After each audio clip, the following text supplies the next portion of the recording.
Każdy z nas musi walczyć, a w walce potrzeba mądrości.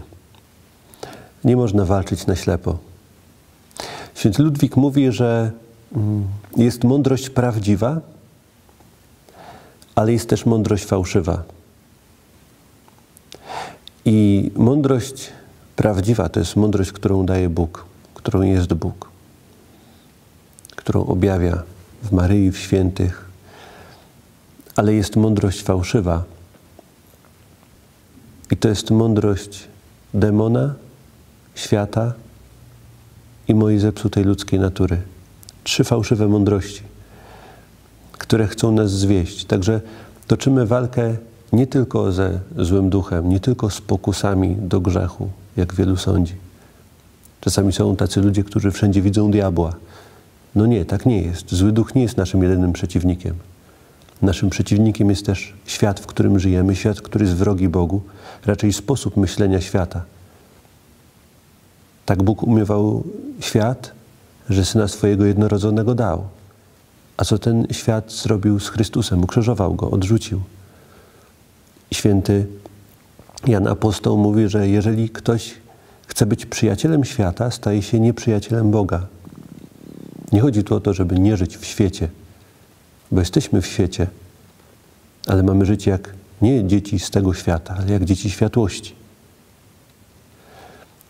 Więc świat, w którym żyjemy, chce nas przesycić, żebyśmy przesiąknęli sposobem myślenia tego świata, a nie sposobem życia Ewangelii. Po czym to widać? Najbardziej to widać na błogosławieństwach. Błogosławieństwa są takim duchowym DNA chrześcijanina. I tutaj bardzo jasno widać, do czego zaprasza nas Chrystus i do czego zaprasza nas świat, w którym żyjemy. Bo Chrystus mówi: błogosławieni ubodzy w duchu, albowiem do nich należy Królestwo Niebieskie. A świat mówi: błogosławieni bogaci, bo stać ich na wszystko. Kto bogatemu zabroni? Nie? Mamy wszystko na bogato. Nie? Jezus mówi: błogosławieni, którzy się smucą, albowiem oni będą pocieszeni. A świat mówi: błogosławieni, szczęśliwi ci, którzy ciągle się cieszą, wystawiają zdjęcia na Facebooka, na Instagrama, cały czas z uśmiechem. Ich życie to jest jedna wielka impreza. Żyją od imprezy do imprezy. To jest błogosławieństwo świata. Jezus mówi: błogosławieni cisi, albowiem oni na własność posiądą ziemię. A świat mówi: nie, błogosławieni, szczęśliwi to są ci, którzy potrafią przekrzyczeć wszystkich, bo zawsze jakby przeprowadzą swoją sprawę. Wszyscy będą ich podziwiać, nie? Jezus mówi: błogosławieni, którzy łakną i pragną sprawiedliwości, albowiem oni będą nasyceni. A świat, w którym żyjemy, mówi: błogosławieni ci, którzy są przekonani o swojej zawsze słusznej racji. Wszystko jest po ich myśli. Oni już się nasycili, nie? Bo wszystko jest po ich myśli. Jezus mówi: błogosławieni miłosierni, albowiem oni miłosierdzia dostąpią. A świat mówi: błogosławieni ci, którzy są nieugięci w egzekwowaniu swoich praw, którzy idą po trupach do celu. Jezus mówi: błogosławieni czystego serca, albowiem oni Boga oglądać będą. A świat mówi: błogosławieni urodziwi, seksowni, modni, bo oni są podziwiani przez tłumy.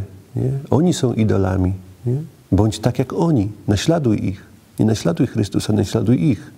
Dąż do tego, żeby być tacy jak oni.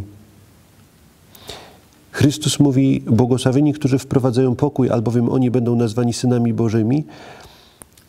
A świat mówi: błogosławieni ci, którzy demonstrują swoją siłę, bo nikt im nie zagrozi. Kto takiemu podskoczy? Nie?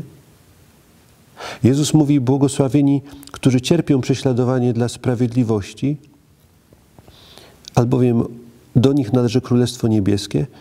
A świat mówi: błogosławieni ci, którzy się Boga nie boją, bo to oni decydują, co jest dobre, co jest złe.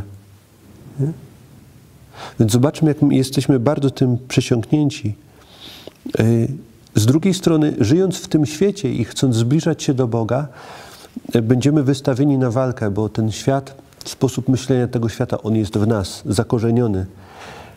Boimy się wykluczenia, boimy się pozbawienia jakichś korzyści materialnych, szukamy konformizmu, boimy się tego, co o nas inni ludzie pomyślą, nie?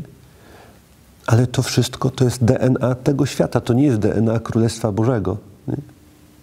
Ale kiedy zobaczymy Maryję, ona cała jest utkana z tych błogosławieństw. Ona jest wcieleniem, urzeczywistnieniem tych błogosławieństw, całe jej życie. Ona nie dbała o to, co ludzie pomyślą. Dla niej najważniejsze było się zgodzić, żeby wola Boża się wypełniła. A że ludzie ją posądzą o cudzołóstwo, że ona nie zna męża, dla niej najważniejsze było to, żeby wypełniła się wola Boża, a nie to, co ludzie pomyślą. I tak możemy zobaczyć całe życie Maryi pod kątem tych błogosławieństw i zobaczyć, że ona jest najbardziej błogosławioną. Ona powiedziała: oto bowiem odtąd błogosławić mnie będą wszystkie pokolenia, gdyż wielkie rzeczy uczynił mi Wszechmocny. Na tą drogę życia błogosławieństwami może nas prowadzić Maryja.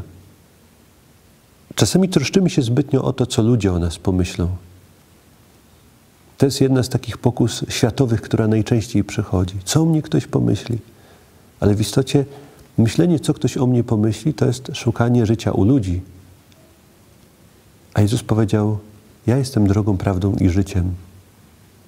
Dlaczego troszczymy się o to, co nas pomyślą ludzie, a nie troszczymy się o to, co nas pomyśli Chrystus? W zeszłym tygodniu rozmawiałem z mężczyzną, który mówił, że koleżanka w pracy zaczepiła go i mówi: słuchaj, jak szedłeś ulicą, to widziałam, że uklękłeś. A on mówi: no tak, bo ksiądz szedł z Panem Jezusem do chorych. I on mówi: ale ty się nie wstydziłeś, co ludzie o tobie pomyślą? A co miał o nim pomyśleć Jezus? Dla tego człowieka to było ważniejsze niż to, co ludzie pomyślą. Proś Maryję w dzisiejszym dniu, żeby wprowadziła cię w taką wolność od tego, co ludzie pomyślą. Staraj się dzisiaj o to nie troszczyć, ale tylko o to, żeby przypodobać się Bogu.